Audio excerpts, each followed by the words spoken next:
I would like to invite Dr. Sonal Sushil Modi, who is the Vice President, Learning and Development with Mastercard India.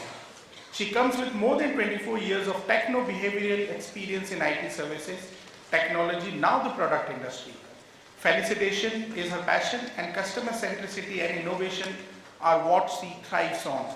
She worked in leading roles of L&D function and talent development with HPCL, Comet Solutions, Lethan Genovate, which is in Singapore, New Horizon, again Singapore-based company, L&T Turbo Infotech, Fiserv, now with Mastercard. Can we welcome her with a big round of applause, please?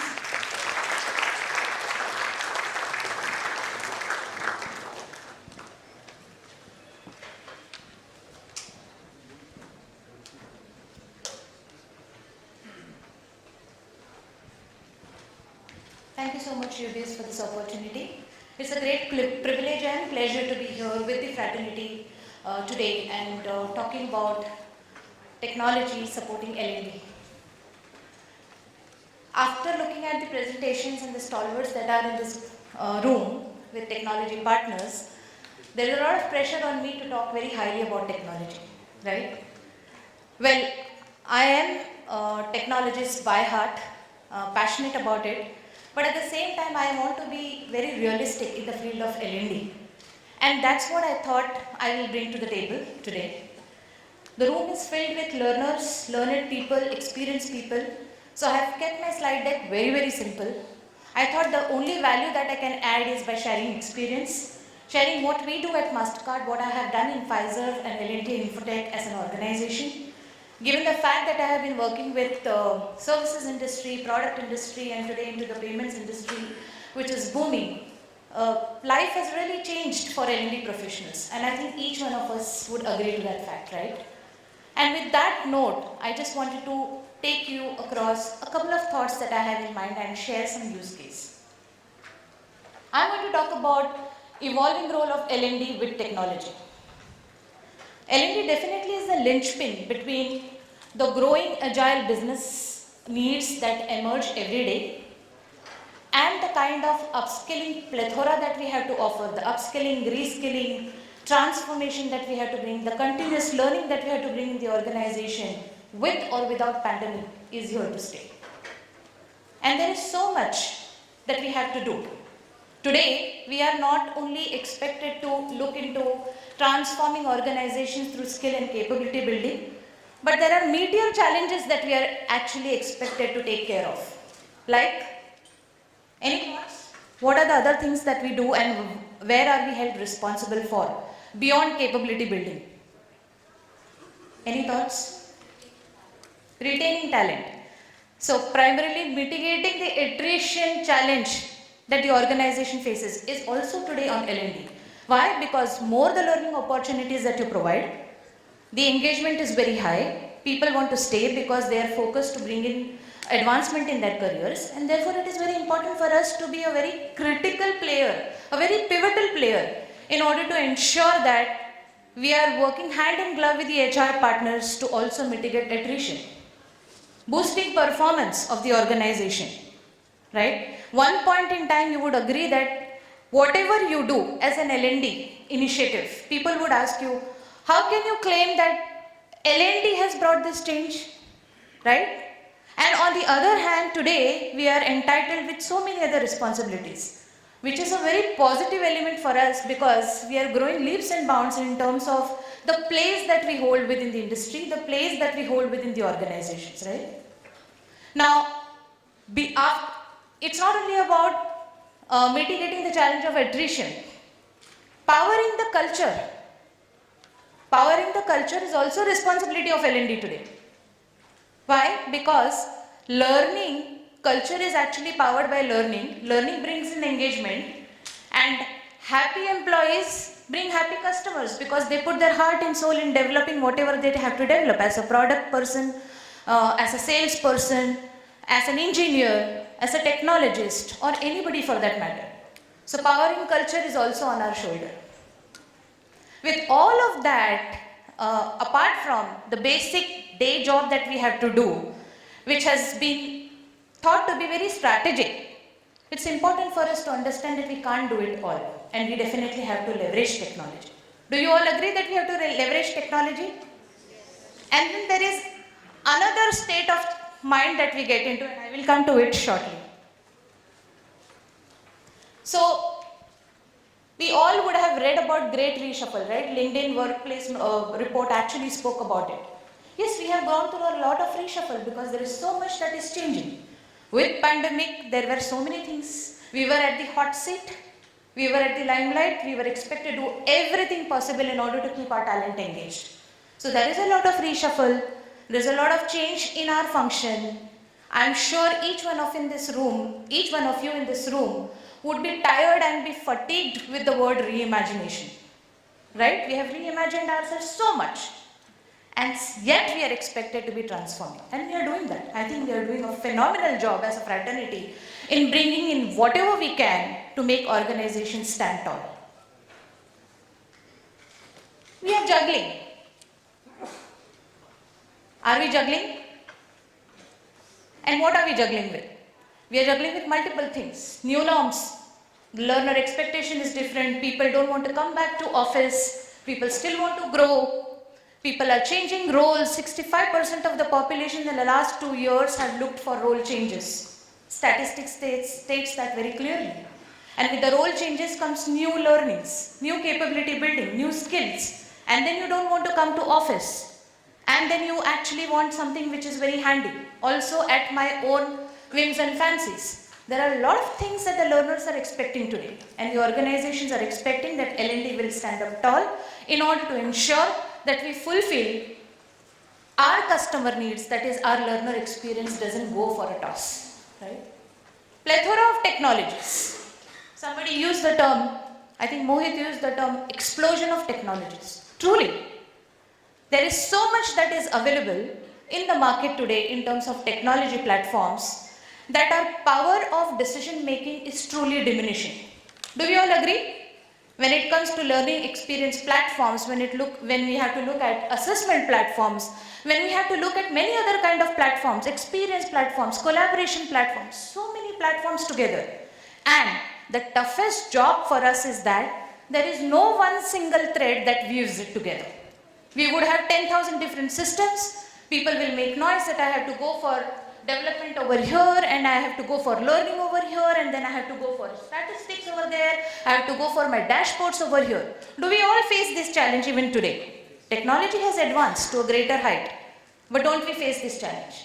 And therefore, it's very important for us to take a pause, stay composed, think about what is available, understand the organization DNA, understand your talent landscape very well, and then make calculated decisions. It's very important for us to do that. I have learned this in a hard way, and I'm sure many of you would be sailing in the same boat. But my request to the industry fraternity is leverage technology. It is definitely an enabler, but don't become complacent about your own jobs. The other side of the story is that once we start getting technology within the organization, we sit back and relax, or we delegate everything to the technology. The programs are over here, go and hunt for it. No, now the job of L&D function is different. You have to take yourself and look through a different lens altogether. So that is something which I am actually going to cover and talk about what happens at Mastercard when we are taking a different lens. Diverse stakeholders, we have HR partners, we have PBP partners, people and capability partners, we have talent consultants, we have business leaders, we have regional players, we have enterprise-wide audience to take care of. So there are plethora of technologies, but there are diverse stakeholders also to whom we are answerable, and therefore it is important for us to take some candid decisions around what is that we are going to offer, how are we going to leverage technology, what is doable and what is not doable. And multitude of expectations. I already told you, we are no more a function who only takes care of capability building in the organization or skill building, but it is beyond the obvious that we have. The stated expectation today from us is do your best, which we have been doing apparently, but there is a lot more information that people, that lot more expectation that people are having from us. Look at this. The technology stack for L&D. There is truly an explosion of it, right? You could see learning experience systems, you could see talent management systems, and you could see do-it-yourself collaborative platforms. Now, I'm sure each one of us sitting in this room would either have one or all of it, right? Anybody who doesn't have anything of this? Not possible. Practically not possible, right? Either we will have one or all of it, but not possible that we don't have anything of it. That's the kind of offering that we have. That's the kind of options that we have. And that confuses us.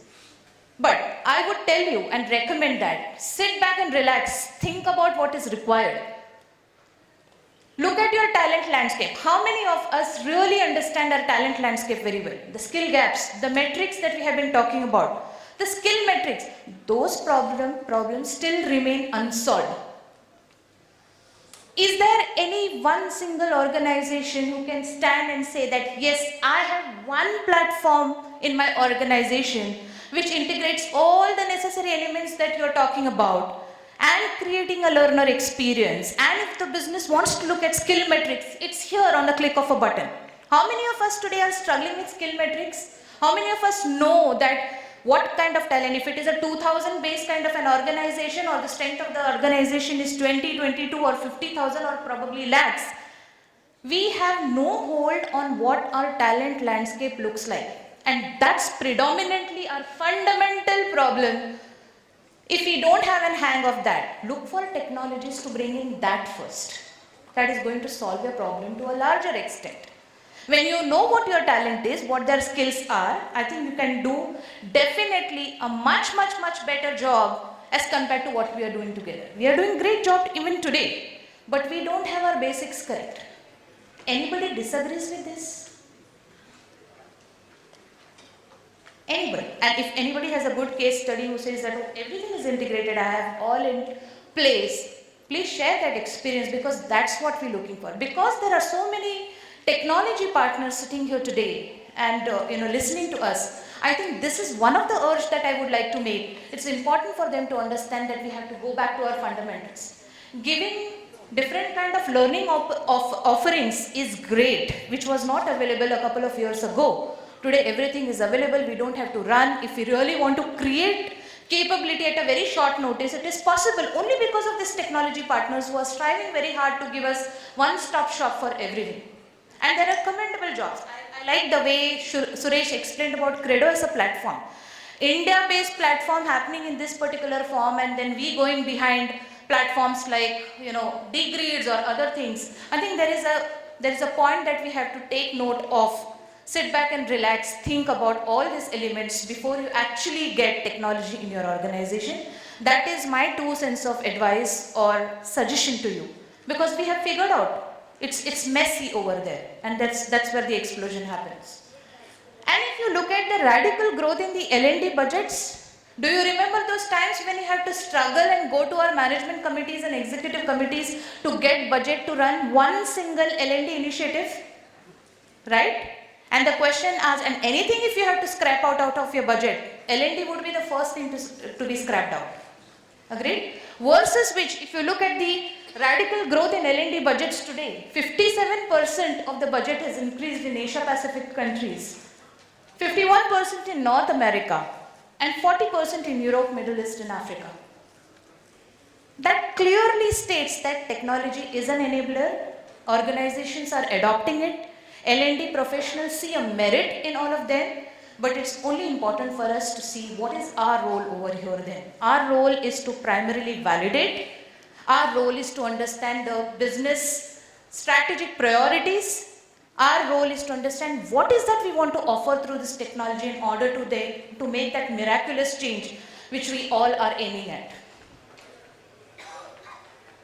See things with a different lens. I just spoke to you about that. Our roles are changing, right? Enable personalized learning. Suresh actually spoke about that.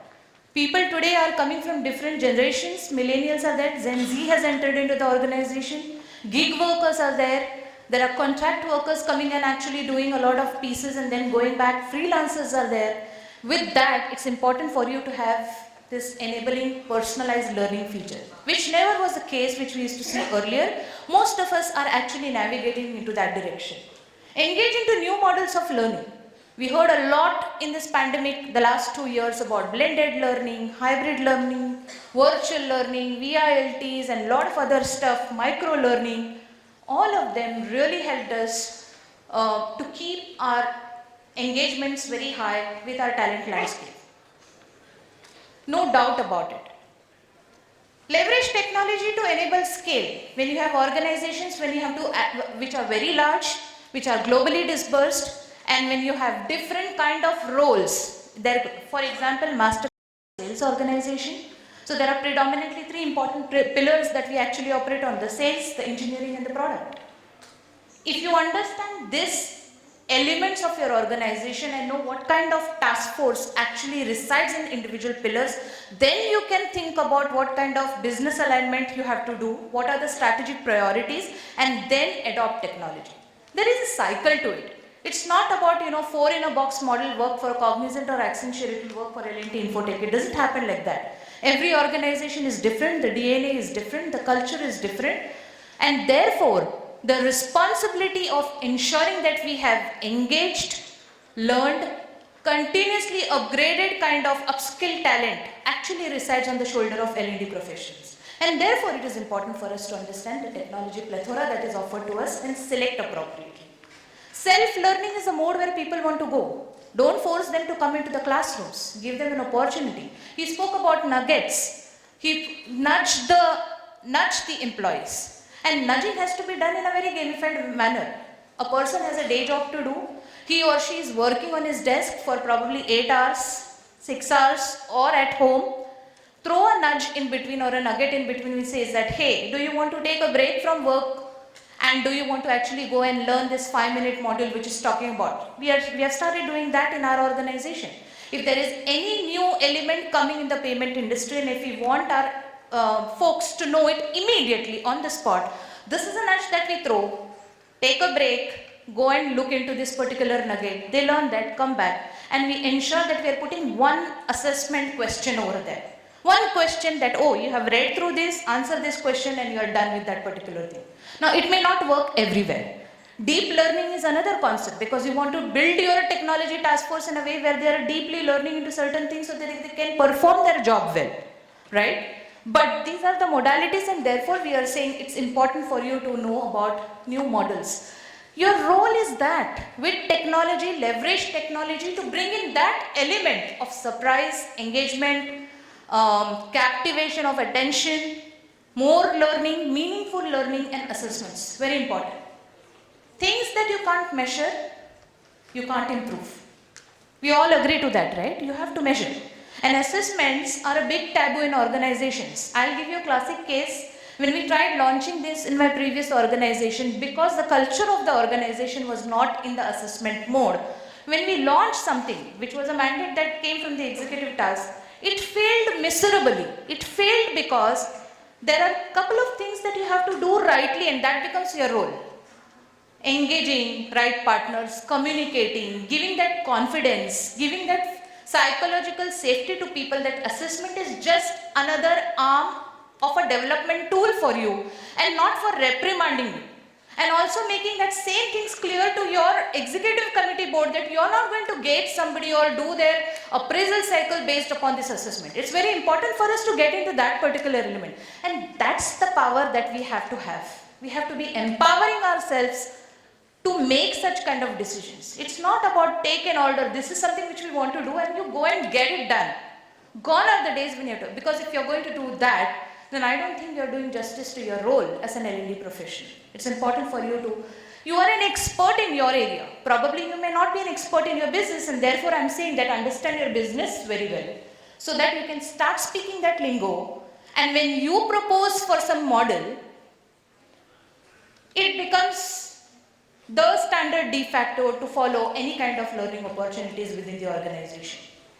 So it's important for you to understand that. But while selecting a technology to implement your learning plans, don't ever be in a state of diaspora, scattered. I don't know what I'm doing, I'm just doing it because many other organizations are doing it. There is a degrade platform which TCS has, and therefore Cognizant needs to have it. And therefore Mastercard needs to have it, or therefore my organization needs to have it. It's not it is not going to work for you. It's important for us to understand that very clearly. Embrace transformation, understand the opportunities and challenges, turn this entire cycle because we are at the hot seat. It's important for us to take charge of it. Think disruptively. Whenever HR practices are going on, a lot of things happen in silo. It's important for you to understand that you all collaborate together. If there is a development card season going on or an appraisal season going on, ensure that as an L&D function, you are partnering with them to do all kind of orchestration of learning opportunities that you have. We have started doing that. Our development card season is on. We are partnering with different business unit leaders. We are partnering with HR partners. We are giving them learning opportunities. Supporting the organization with a one goal, one vision strategy is something which we are working on.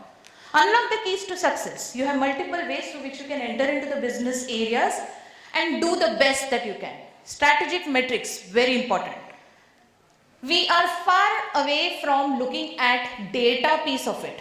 I'm not saying that we don't look at it, we do. But it is important for us to look at it from a strategic perspective. Gone are the days when we are actually going to showcase to a business stakeholder, this many hours of learning was done. Who does that today? Nobody does that. These were your strategic priorities, this was your landscape, this were the skill gaps, this is the learning offerings that we have given, this is the match that we see. This is the statistics that the business wants to see. And throw the onus of validating this on the business. We have started doing that. And that's the use case that I actually wanted to share. Give me another 2 minutes. It's important for you to have the business acumen, strategic alignment, prioritization, solutioning mindset. If you're getting into a room, if you're asking for a seat on the table, ensure that you understand the business very well. Come back with a solution saying that, hey, you spoke about this as a problem statement and this is something which I want to provide as a solution. Learning experience platform, definitely we need to have. Micro learning platforms, definitely we need to have. Analytics tool, please throw focus on this because statistics is very important, and of course collaborating platforms, we have umpty number of them. One single thing which I wanted to tell you, and I would conclude with that. We went to the business and said, give us top 5 priorities. They came up with 25. We went back again and said, we want top 5. They came back with 10. We went back again and said, we want top 5.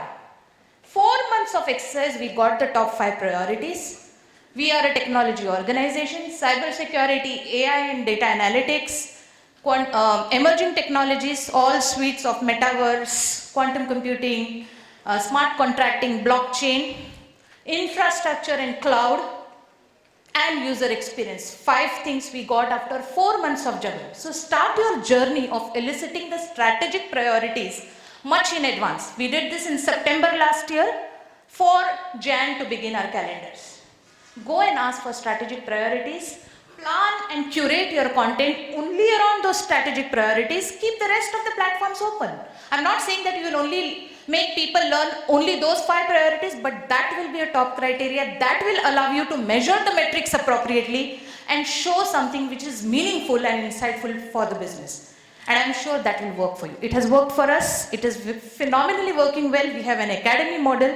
I can talk about that more when we meet over the tea and other things. For sure we'll be able to, share whatever we have done. But that's the way to go forward. Be succinct, crisp, and ensure that you are doing the best in your own capability. Thank you so much. Thank you, ma'am. We'll take one quick question, one or two quick questions if you have. Yes?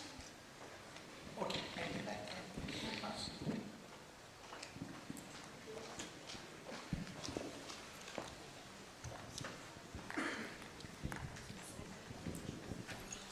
Thank you. Thanks, Sonal, for bringing out a very important focus on L&D and retention. I'm Shweta, I'm from Reliance Metro. My question to you is that why do high learning organizations still focus on compensation when it comes to employee retention? Why are the counter offers that are being made are mainly to do with compensation and not learning and development? I don't think I'm the authority to answer that particular thing, but I'll tell you how the wave is changing, at least in our organization and also in my previous organization.